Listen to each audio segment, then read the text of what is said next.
Continuação da leitura do livro Linha d'Água, Entre Estaleiros e Homens do Mar, de Amir Klink. Capítulo 5, A Profecia do Grego. Encerrando na Copa de 94 dos Estados Unidos, domingo em Paraty, finalmente estava inaugurando o atracadouro do Paraty, Paraty com 2 i's, na Ilha das Bexigas, próximo ao galpão, onde agora repousavam decentemente a Rosa e as canoas menores. Apesar do meu desinteresse completo por assuntos futebolísticos, era uma final. Eu queria de qualquer jeito assistir o último jogo no cais, recém-terminado, bem na ponta sobre o mar.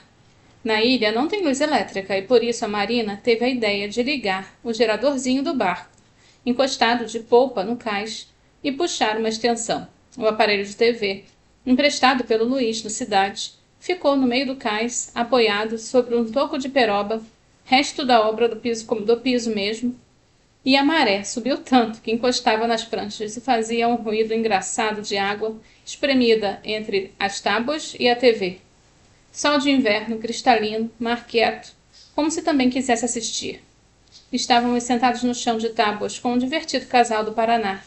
Um pouco adiante, numa das poitas que o Hermann havia fabricado, o Rapa Nui, a cidade, ao fundo, a 1 milha apenas, na calma de um domingo futebolístico histórico.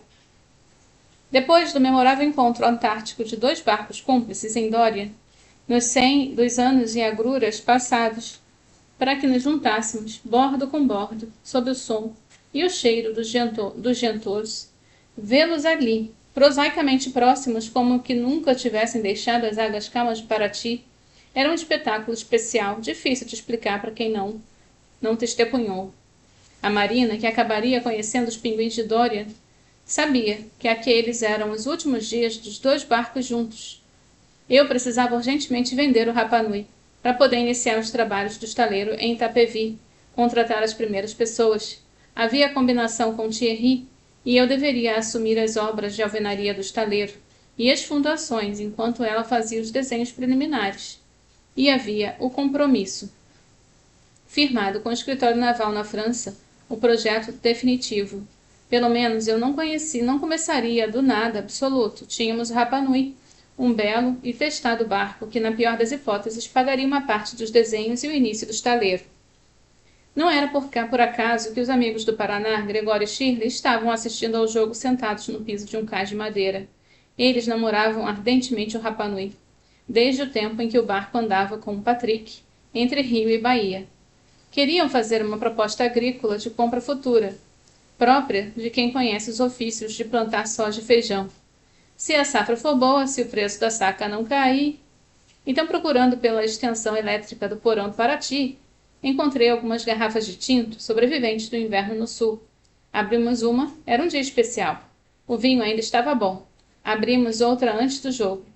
Surgiram os inescapáveis assuntos das safras, da campanha à presidência, do casamento e, por fim, da aposta que abomino apostas, havia feito dias antes, que o Brasil jogava tão mal no início da Copa que, por provocação, eu dissera que para a Marina, se esse timinho de convencidos aí ganhar alguma Copa, eu juro que me caso com você.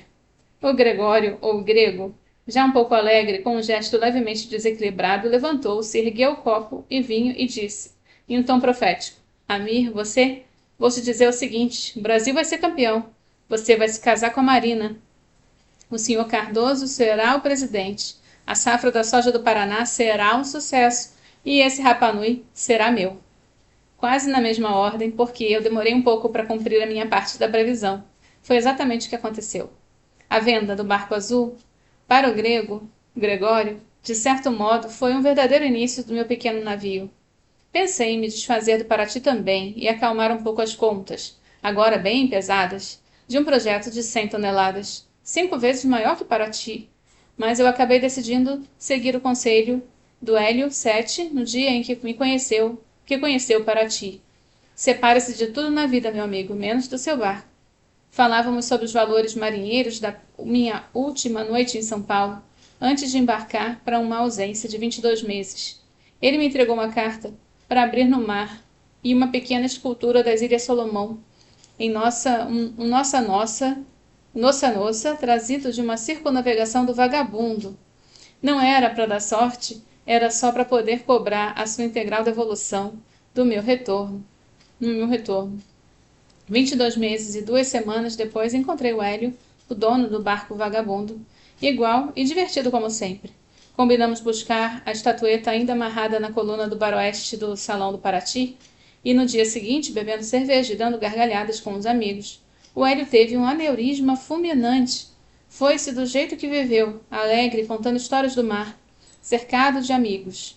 Foi um dos poucos que praticaram, de fato, uma estranha noção de valores dos verdadeiros navegadores.